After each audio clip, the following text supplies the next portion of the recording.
페이지입니다.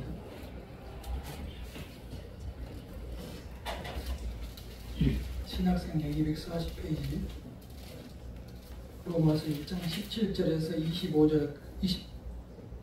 25절까지 함께 읽겠습니다. 시작. 복음에는 하나님의 의가 나타나서 믿음으로 믿음에 이르게 하나니 기록된 바 오직 우리는 믿음으로 말미암아 살리라 함과 같으니라. 하나님의 진노가 불의로 진리를 막는 사람들이 모든 경건하지 않음과 우리에 대하여 하늘로부터 나타나나니 이는 하나님을 닮은 것이 수요 속에 보임이라. 하나님께서 우리를 그들에게 보이셨느니라. 창세로부터 의지하지 않는 것들 곧 그의 영원하신 능력과 신성이 그가 만드신 만물에 명령이 보여 펼쳐나가니 그러므로 그들이 분별하지 못할지니라. 하나님의 영화롭게도 아니하며 감사하지도 아니하고 오히려 그 생각이 험하여지며 미련한 마음으로 전하니 스스로 지혜가 하나 어리석게 되어 썩어지지 아니하는 하나님의 영광을 썩어질 사람과 새와 짐승과 기어다니는 동물을 하여 우상으로 버리었느니라. 그러므로 하나님께서 그들을 마음의 정욕으로 더러움에 내버려두사 그들의 몸을 서로 되게 하셨으니 이는 그들이 하나님의 진리를 거짓 것으로 바꾸어 이전을 조물주보다 더 경배하고 섬김이라. 주는 곧 영원히 찬송하시리로다. 아멘.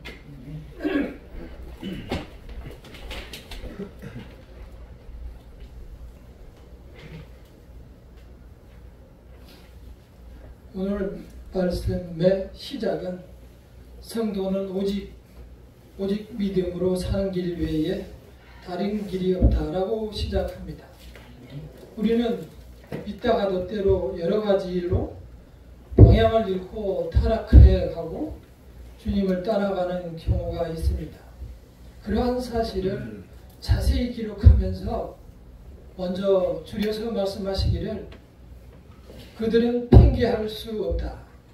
하나님께서 우주 만물에 모두 하나님의 영원하신 그 능력과 신성을 나타냈으니 믿지 않는 자들은 하나님께서 징계를 피할 수 없다는 사실을 분명하게 말씀해 주십니다. 우리는 때로 그러나 신앙생활을 하다 보면 마음이 허망해지고 또한 무슨 일에 실패가 있을 때 우리 자신들이 마음이 어두워집니다. 깨끗함과 선함과 깨끗함을 구분하지 못하고 선악을 구분하지 못하고 죄를 따라 살 때가 종종 있습니다. 그래서 성경에서 말씀하시기를 하나님을 안다고 하지만 하나님을 영화롭게 하지도 못하고 또한 감사하지도 못하는 삶을 살아가는 게 우리라고 말씀합니다.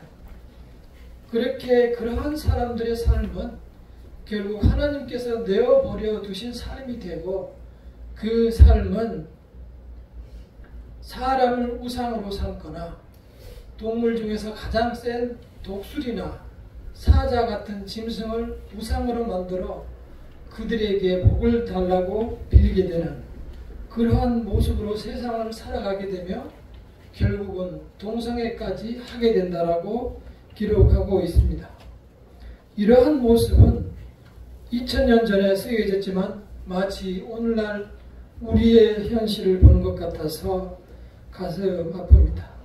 오늘 말씀과 그 이어지는 말씀들이 사랑을 떠난 사람들의 악한 모습과 죄된 모습을 계속하고 있습니다.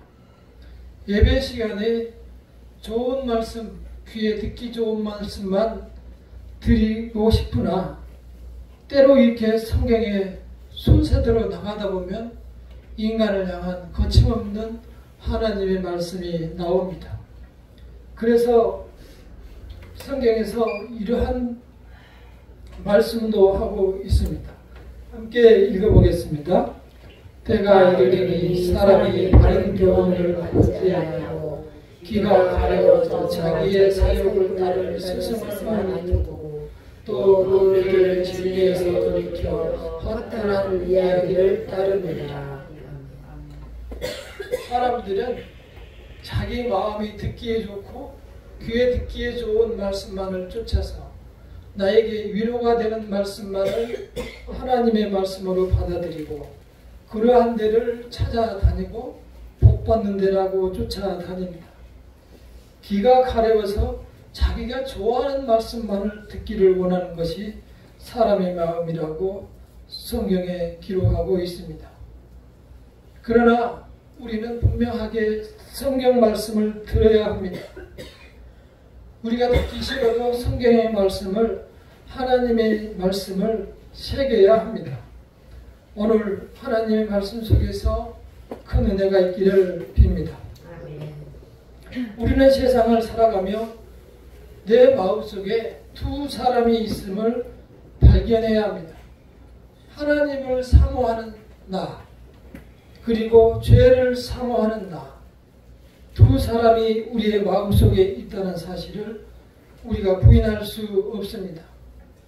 종종 뉴스에도 나왔습니다마는 젊은 부부가 그때 한 8개월 된 어린아이를 두고 게임에 빠져서 약 5일간 아무것도 주지 못해서 아이가 말라서 죽은 그러한 기록이 있습니다. 그들은 사랑해서 둘이 만났고 사랑해서 아이를 낳았지만 그 사랑을 지켜주지 못하고 잔인하게 아이를 죽였습니다. 그것도 나중에 그 할아버지가 발견을 하게 되었던 거죠. 그로부터 한 2년 후에 또한 약 3살 된 아이를 게임하러 가야 되는데 잠을 자지 않는다는 이유로 아버지가 때려서 죽인 그러한 일도 있었습니다. 10여 년 전에 있었습니다. 우리의 마음속에 내가 사랑할 수 없는 내가 있다는 사실을 우리는 발견해야 합니다. 알아야 합니다. 그래서 마틴 루터는 이렇게 얘기했습니다. 우리는 우리 속에 있는 죄를 다 볼 수 없고 다 발견하지 못했다. 우리 속에 있는 죄를 다 보았으면 우리는 마치 지옥에 있는 것으로 생각하게 될 것이고 그래서 살 수가 없을 것이다. 차라리 보지 않는 것이 은혜일 것이다 라고 말했습니다. 물론 마틴 루터는 그러한 자기 자신을 발견했기 때문에 하나님 그리스도의 십자가 외에는 살 길이 없다는 것을 생각하고 그가 종교개혁을 시작했던 것입니다. 우리는 이러한 내 속에 무엇이 들어있는지를 인식하며 이 세상을 살아가야만 세상의 소용돌이 속에서 내 자신을 지켜낼 수 있습니다. 오늘 사도 바울은 이 말씀 속에서 우리가 어떻게 죄에 빠져들어가는가를 자세히 기록하고 있습니다. 먼저는 교회를 다니거나 하나님을 안다고 하면서 영화롭게 하지 못하고 감사하지도 않고 가슴이 차가워지기 시작합니다. 그래서 그 다음에는 마음이 허해지고 그 허해진 곳을 채우기 위해서 무엇인가를 다시 찾아 세상에 나갑니다. 우리가 세상에 나가서 보면 정말 우리 사회에서는 강력한 것만을 받아들이는 세상이 됐습니다. 그래서 맛도 아주 짠맛, 입에 단맛, 쓴맛 이런 것들만 팔리는 정말 화끈한 세상입니다. 사람도 화끈한 사람을 좋아하고 그렇지 않은 사람은 치지도 않습니다. 그러한 것이 오늘의 사회이기 때문에 자칫 마음이 연약한 사람들은 상처 속에 다치게 되는 것입니다. 그러한 모습의 사람들을 아래에 있는 28절부터 기록하고 있습니다. 28절에서 32절을 함께 읽어보겠습니다. 28절 시작.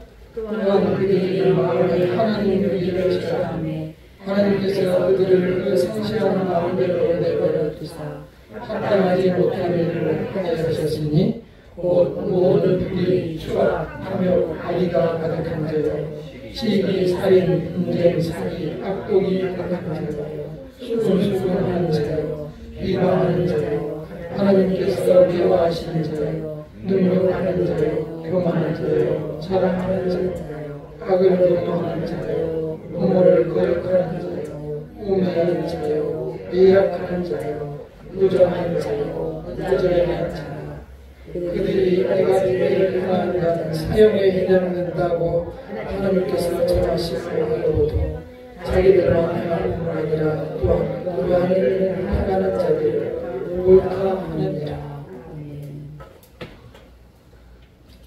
조금 전에 나열한 여러 가지 죄악성을 제 가슴에 하나하나 짚어봤을 때 거의 해당이 안 되는 것이 없었습니다. 부끄러운 마음이 듭니다. 우리는 이러한 나와 더불어서 또 하나님을 사랑하는 사모하는 나, 그 두 사람 속에서 세상을 살아가다 보니 매일 세상의 삶이 힘들 수밖에 없는 겁니다. 우리가 끝내 이러한 사람은 사형에 해당된다는 사실을 알면서도 그곳으로 내 발을 올리고 내 손으로 붙들고 살아가는 것이 우리의 마음입니다. 그 다음에 2장에 나오는 그 이어지는 말씀도 마찬가지입니다. 너도 크게 다르지 않다라고 말하고 있습니다. 판단하는 얘가 같은 일을 행한다라고 기록하고 있습니다. 그러니 우리에게는 빨리 돌아서라라는 경고인 것입니다. 우리는 힘들었던 지난 날들을 생각하며 우리의 마음이 그 많은 일들 속에 상처로 이렇게 악마로 표현해 있는 나로 우리가 변명할지 모르겠습니다. 그러나 분명한 것은 내 자신을 내가 붙들지 않으면 누가 나를 붙들어 주겠습니까? 내가 내 자신을 붙들고 내 자신을 바로 세워야 합니다. 이러한 말씀 속에 깔려있는 그 바탕은 바로 그것입니다. 우리는 수많은 사람들 중에서 사람들이 갈 길을 헤매고 갈등하고 방황하며 세상 살아갈 때에 하나님께서 크신 은혜를 주셨다는 사실을 성경에서 말씀하고 싶은 것입니다. 그래서 성경에서 이렇게 말씀하고 있습니다. 로마서 8장 1절 2절입니다.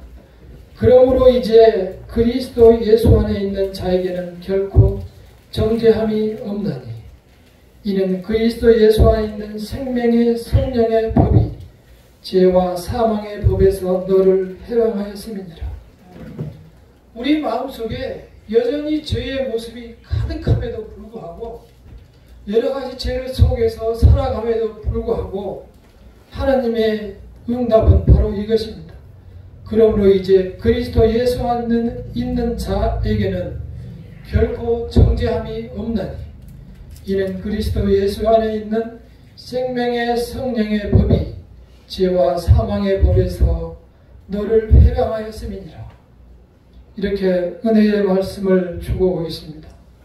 오늘 하나님께서 우리로 하여금 이러한 현실로 이러한 은혜로 우리를 초대하는 것을 들으시기를 바랍니다. 두 번째는 이 생명의 성령의 법을 우리는 붙잡고 세상에서 살아가야 합니다.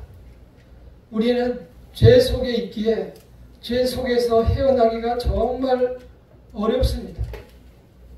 나를 위해 또한 나에게 호의를 베푸는 사람들이 정말 많은 것 같지만 그 말씀 속에 전부 나를 이용하고 나에게 피해를 주는 사람들이 가득한 것이 이 세상에 살아가는 법칙입니다. 이 세상 사람들이 남을 위한다고 하면서도 그 말 속에서 나를 유혹으로 이끌어가는 사람들이 정말 많습니다.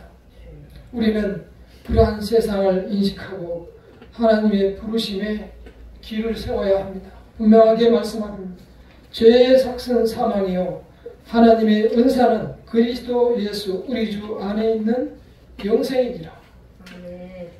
죄로 죽을 수밖에 없지만 그리스도 안에 있는 우리에게는 영생을 주셨다는 것을 말씀하고 있습니다. 이 말씀이 우리로 하여금 죄를 지으라는 말씀이 물론 아니죠. 그러나 우리는 죄 속에서 예수를 바라보라는 것입니다. 내 자신이 죄를 이겨낼 수 없으니 내 죄를 대신 예수께서 좀 받아달라는 구원의 부탁을 예수님께 드릴 수 있는 것입니다. 그러한 점에서는 우리가 정말 뻔뻔하게 예수님 앞에 나아가야 하는 것입니다. 그러한 자격을 우리에게만 주셨기 때문입니다. 우리는 늘 회개하며 하나님 앞에 예수님 앞에 나아가야 합니다. 기쁨으로 이 세상을 이겨나가야 합니다. 얼굴에 철판을 깔고 예수님 앞에 나아가야 합니다. 때로 예배를 드리면서 또는 TV를 보면서 저 사람이 독실한 크리스찬, 독실한 기독교인이라고 하는데 왜 저 모양으로 살까? 왜 저 모양으로 말하고 행동할까? 이런 생각을 하게 됩니다. 그래서 독실한 기독교인이라는 말은 함부로 쓰면 안 되겠다. 이런 생각을 하게 됩니다. 그러나 그럼에도 불구하고 이렇게 원근각지 멀리에서 우리 교회를 찾아와서 하나님 앞에 예배드리는 성도들을 보면 틀림없이 구원을 받은 사람이구나. 이런 생각을 하게 됩니다. 하나님이 부르지 않았으면 어떻게 시간을 내서 긴 거리를 고생을 마다않고 찾아오겠습니까? 주의 성령의 인도를 따라 살아가기 때문에 이렇게 시간을 내서 주님을 찾는 것 아니겠습니까? 우리는 오직 주님의 우리를 향한 사랑에 우리가 우리의 마음을 놓지 말아야 할 것입니다. 성도는 세 번째로 성도는 하나님께 영광을 돌리는 삶을 살아내도록 애써야 합니다. 하나님께서 왜 우리에게 무엇이 부족해서 하나님께 영광을 돌리라고 했을까요? 하나님께서 완전하신 분이신데 돈이 부족한 것도 아니고 시간이 없는 것도 아니고 나이가 부족한 것도 아닌데 하나님께서 왜 우리에게 영광을 돌리라고 하셨을까요? 이 해석은 우리가 영광에 대한 생각을 잘못하고 있기 때문입니다. 종종 우리는 올림픽 할 때 금메달을 딴 선수들이 숨을 몰아쉬고 온몸에 땀을 비지땀을 흘리면서 자기의 감독님과 부모님께 영광을 돌린다라고 말하는 것을 볼 수 있습니다. 그 선수는 1등, 2등, 3등 전체를 다 물리치고 전 세계에서 1등이 돼서 너무 자랑스러운 자리에 올라가서 이제 메달도 실제 금메달을 받게 돼서 너무너무 기뻐서 그렇게 부모님께 영광을 돌린다라고 말합니다.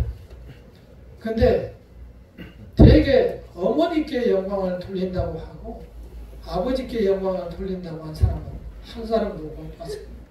왜 그런지 모르겠어요. 그 선수는 고생해서 자기가 메달을 따서 지난 날을 보며 또 이 금메달을 바라면서 입에 물면서 기뻐서 영광을 돌리지만 그 장면을 TV로 보는 부모는 자식이 금메달 따서 기쁘다는 것보다도 그 자식이 그 많은 고통을 이겨내며 체중 조절하느라고 먹을 것도 제대로 못 먹고 또한 그 나이에 다른 애들 다 오토바이 타고 돌아다니고 세상에서 난리치는데 모든 것을 참고 노력해서 금메달을 따서 금메달의 자격을 갖춘 그 아이를 봤을 때 그 내 아들이 자랑스러워서 박수를 보내고 그 아이를 인해서 내가 영광을 받는 거예요. 내가 너무 감사하는 거예요. 그게 영광의 본래 뜻입니다. 금메달을 받아서가 영광이 아니고 금메달의 자격이 되는 것이 영광이 되는 것입니다. 하나님께서 우리에게 왜 영광을 돌리라고 했을까요? 하나님께서 전혀 부족함이 없는데 우리에게 영광을 돌리라고 하는 것은 우리가 이 세상에 정말 파도처럼 많은 일들이 계속 매일 순간순간 벌어지는 이 상황 속에서 내 자신이 깎이면서 그래서 맨질맨질하게 가슴이 다르면서도 내 자신이 이겨내서 결국 이 세상을 통과할 때까지 하나님의 사람으로 온전히 보존될 때 하나님께서 영광을 받는다는 것입니다. 결국 하나님께서는 우리 자신이 하나님의 사람으로 아름다운 하나님의 사람으로 빚어져가는 모습을 보고 하나님이 기뻐하시는 겁니다. 그것이 하나님께서 받으시는 영광이라는 것입니다. 우리가 그러한 성도가 되도록 그러한 심정, 하나님의 심정을 아시고 그를 바라보시고 믿으시고 나아가시기를 간절히 축원합니다. 이제 말씀을 더 줄여 나가도록 하겠습니다. 우리는 때로 살다 보면은 너무너무 마음대로 안 되고 힘겨운 일들을 많이 만나게 됩니다. 좌절하게 되고 때로는 하나님께서는 어디 계시나? 하나님께서는 왜 내 기도만 들어주지 않으시나? 이런 생각을 하게 됩니다. 그러나 우리는 지금까지 나를 지켜주신 하나님을 먼저 생각해야 할 것입니다.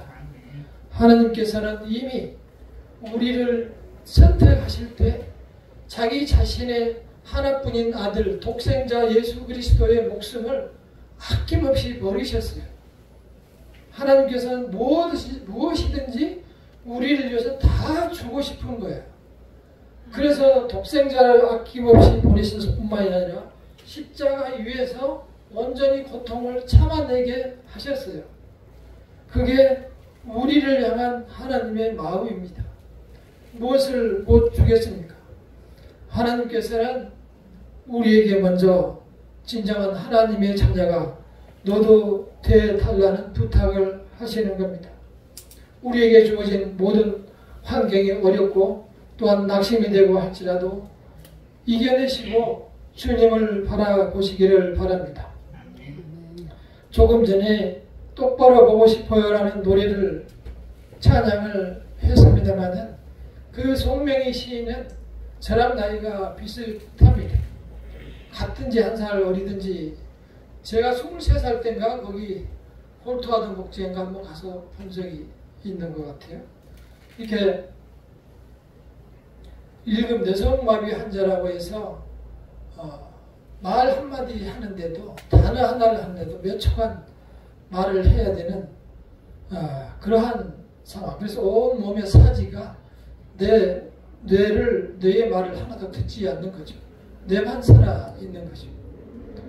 그분이 쓴 시가 바로 똑바로 보고 싶어요. 이 노래입니다. 조금 전에 했지만 우리가 그 노래를 한번 들으며 우리도 위로를 얻도록 해보겠습니다.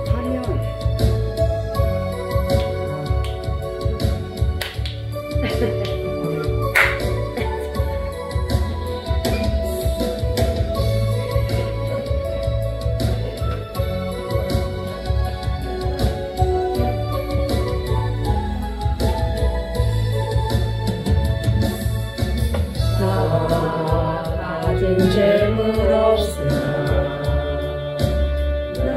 나는 가진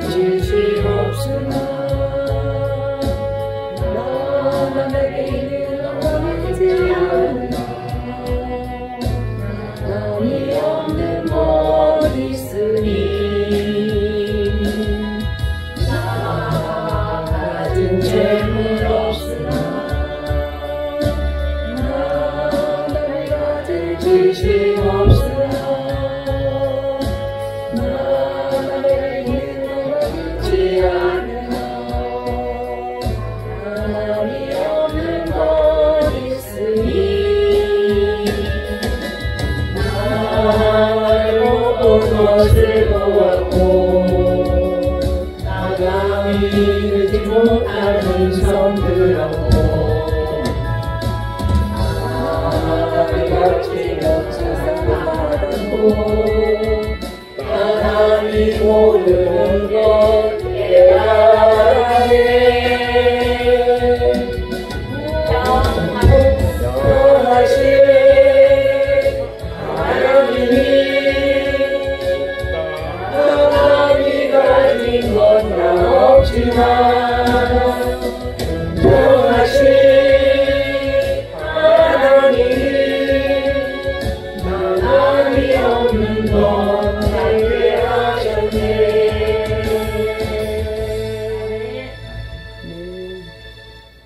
온몸에 사지를 쓰지 못해도 자기 마음속에 공평하신 하나님이라고 자기 입으로 노래를 하는 그러한 사람입니다. 시인이죠.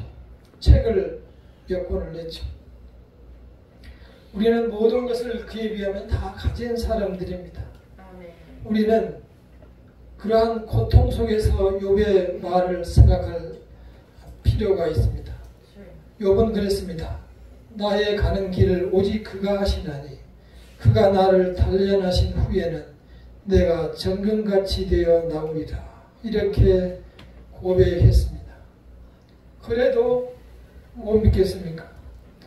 그래도 하나님께서 대답을 안 하신다고 안타까워 하십니까? 하나님께서는 마태복음 6장 33절에서 이렇게 약속해 주셨습니다. 너희는 먼저 그의 나라와 그의 의를 구하라.